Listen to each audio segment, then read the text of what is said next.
Putra kondang Hotman Paris Hutapea turun tangan memberikan dukungannya kepada Paula Verhoeven setelah namanya terseret dalam polemik perceraian dengan Baim Wong. Ya, seperti diketahui, putusan majelis hakim menyatakan jika Paula terbukti berselingkuh dengan pria berinisial NS sesuai dengan bukti yang disampaikan Baim Wong, serta menilai Paula Verhoeven nuzius atau durhaka pada suami lantaran telah berkhianat. Atas tersebarnya dalil putusan tersebut, Hotman pun langsung menyorotinya. Lantaran menurut pendapat Hotman, di mata hukum, perselingkuhan harus dibuktikan dengan adanya hubungan badan. Sementara di lain sisi, kubu Baim Wong yakni Fahmi Bahmid yang diketahui merupakan tim kuasa hukum Baim Wong tampak menepis beberapa pendapat Hotman dan menegaskan beberapa hal yang menurutnya semua telah sesuai seperti dalam putusan perceraian yang ada. Ya, tampaknya ke depannya polemik tersebut akan semakin sengit lantaran kedua belah pihak memiliki pendapat yang berbeda. Terlebih dalam polemik ini, Paula dikabarkan akan mengajukan banding hingga membuat aduan ke Mahkamah Agung.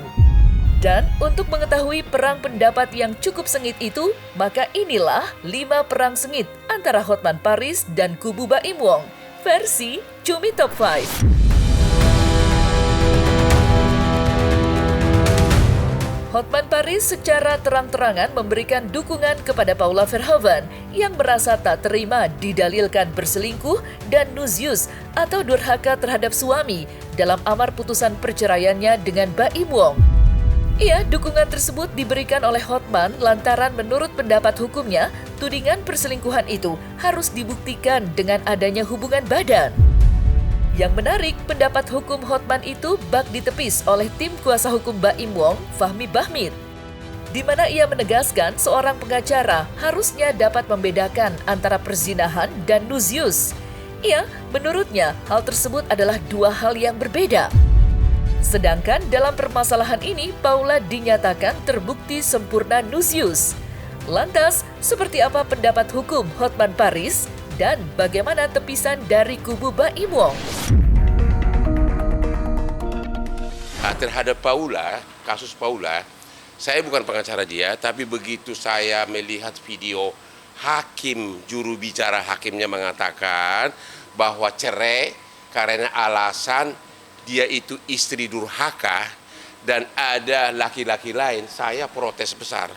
Karena di undang-undang yang bisa alasan cerai itu hanya karena berzina, ya, dan hakimnya, jubirnya tidak berani mengatakan ada perzinahan. Tapi kan asosiasi orang lain kan berkesimpulan begitu kan. Disitulah harusnya putusan hakim itu kalaupun harus cerai, harusnya alasannya ada alasan lain dalam undang-undang yaitu pertengkaran terus-menerus.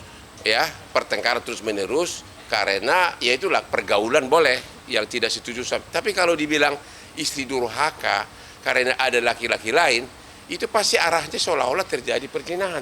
Tapi katanya saya tanya Paula, dalam persidangan tidak ada bukti perzinahan itu. Jangan sampai orang salah paham, tidak bisa membedakan tentang perzinahan dan nusus. Kasihan banget kalau tidak bisa membedakan itu terus masuk di dalam persoalan ini. Gitu loh.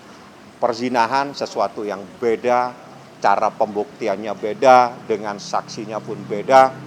Sedangkan nusus adalah orang-orang istri yang dikategorikan durhaka kepada suami. Istri yang berbohong, istri yang jalan tanpa izin dan sebagainya. Itu dua hal yang berbeda. Itu yang dipahami. Di dalam putusan ini yang terbukti secara sempurna adalah adanya perbuatan nusus.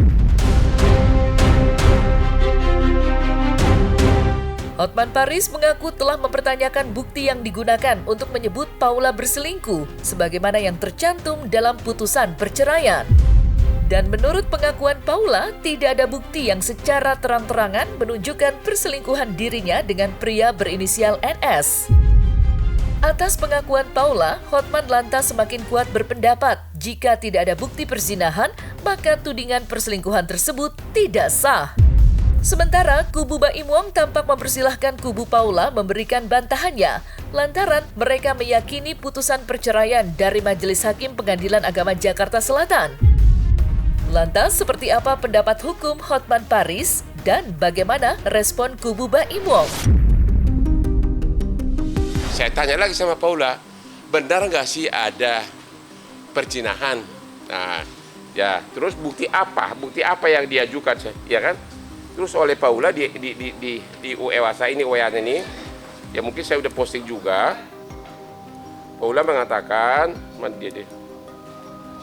Paula mengatakan begini, ya. Bagi Bang Hotman, ini saya baca chatnya Paula ya. Bagi Bang Hotman, bukti selingkuh tidak ada. Bukti CCTV di rumah sedang ngobrol.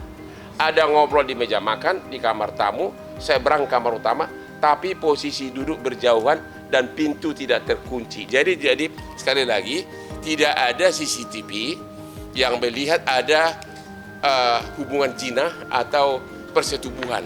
Karena di undang-undang itu syarat perzinahan itu berat, harus ada saksi, harus ada bukti bahwa terjadi persetubuhan.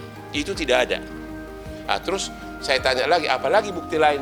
Terus katanya ada asisten dia yang kayaknya berkhianat, bocorkan isi WA cowok itu yang isinya ada kata kangen.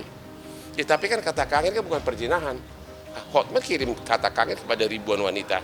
Tapi cowok itu memang tamu keluarga. Sama Paula dan suaminya memang diizinkan nginap di rumah itu. Jadi bukan cowok yang datang untuk mengincar bini orang gitu loh. Memang tamu keluarga dan nginap di situ. Yang namanya juga tamu nginap di situ ya wajar lah ngobrol. Intinya secara pembuktian tidak ada bukti perzinahan.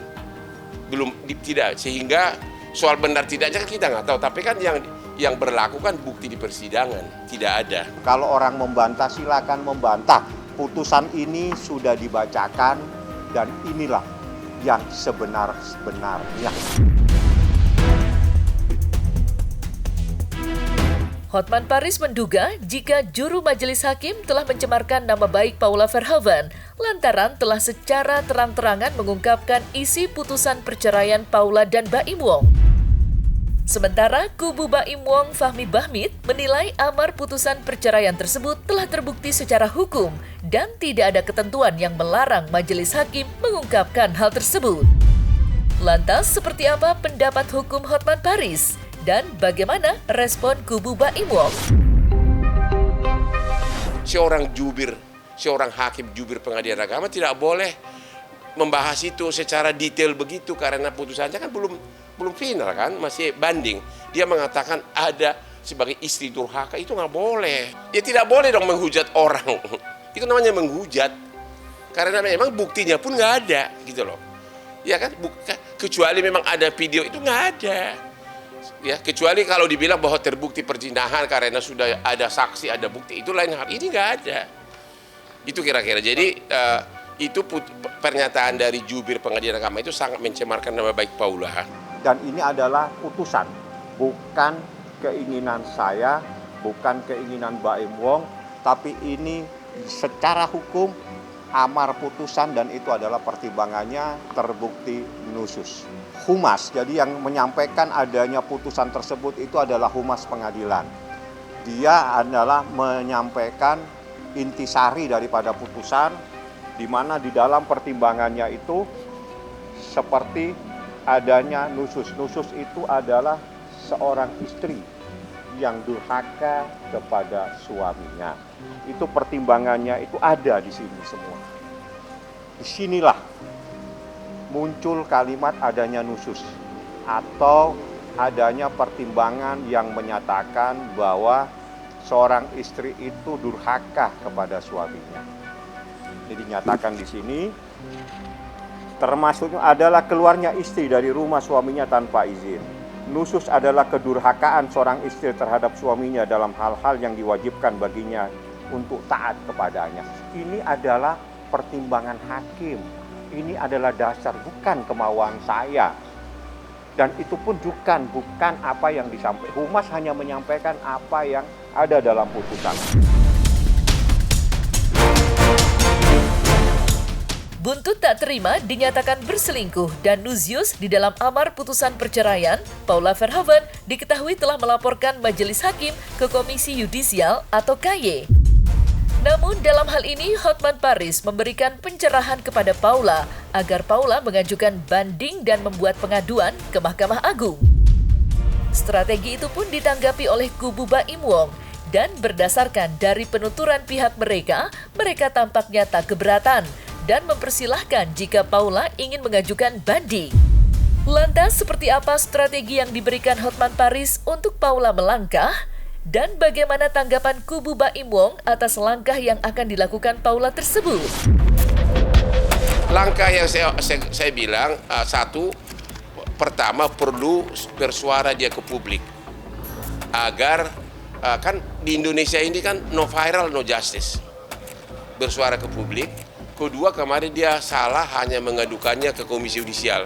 Harusnya ke Bawas Mahkamah Agung. Karena Komisi Yudisial kan tidak berhak mencampuri substansi perkara. Harusnya dia mengadukan jubirnya itu ke pengawas Mahkamah Agung. Bikin pengaduan resmi ke Mahkamah Agung, saya bilang. Karena mengumumkan isti durhaka itu saya kira sudah di luar batas. Bang, kemarin Paula udah menyampaikan, mungkin udah mempersiapkan untuk banding dan Ya itu udah pasti, dia akan banding katanya. Ya, kalau orang lapor ke KY boleh-boleh saja, tapi yang dilaporkan apa? Komisi Yudisial itu terkait dengan etika profesi seorang hakim. Jadi kalau misalnya terkait dengan adanya pertimbangan hakim yang menyatakan terbukti nusus, itu keberatannya itu adalah upaya hukum. Ya, upaya hukum di tingkatan sesuai dengan tingkatannya. Kalau putusan pada pengadilan tingkat pertama, itu upaya hukumnya banding dan itu akan diperiksa oleh Pengadilan Tinggi Agama. Jadi apa yang disampaikan itu semuanya ada dalam putusan. Jadi kalau keberatan atas adanya putusan itu bukan di Komisi Yudisial, tapi adalah di Pengadilan Tinggi atau mengajukan upaya hukum banding. Itu yang harus dipahami supaya tidak tersesat semua. 14 hari sejak tanggal 16 apabila tidak mengajukan upaya hukum banding, maka putusan ini dinyatakan telah mempunyai kekuatan hukum tetap dan berlaku. Seperti itu. Jadi saat ini yang harus kita percayain itu adalah pertimbangan majelis hakim yang mendasarkan adanya nusus. Terlepas dari perang pendapat antara Hotman Paris dan kubu Baim Wong, Hotman Paris secara terang-terangan memberikan dukungannya kepada Paula Verhoeven.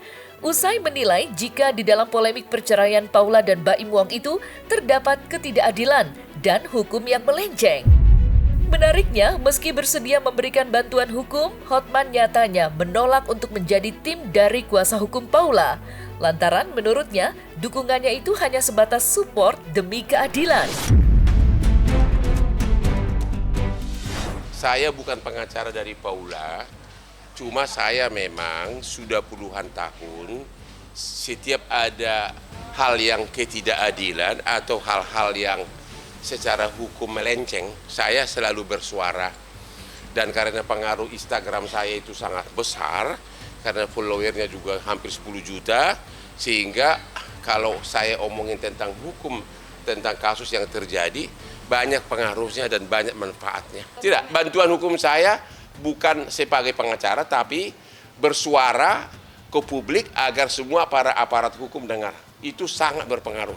Apapun di konten Instagram saya, itu hakim-hakim, petinggi militer, petinggi polisi, semuanya nonton. Saya dari awal saya udah bilang, saya tidak mau jadi pengacaramu ya, makanya saya ngomong itu. Jangan dikira saya mau mencari klien, enggak. Ya, klien saya kan konglo-konglo raksasa, saya perkara bisnis. Tapi karena pengalaman saya sudah hampir 40 tahun, ya logika hukum saya sangat cepat memberikan tanggapan apabila ada sesuatu yang tidak wajar.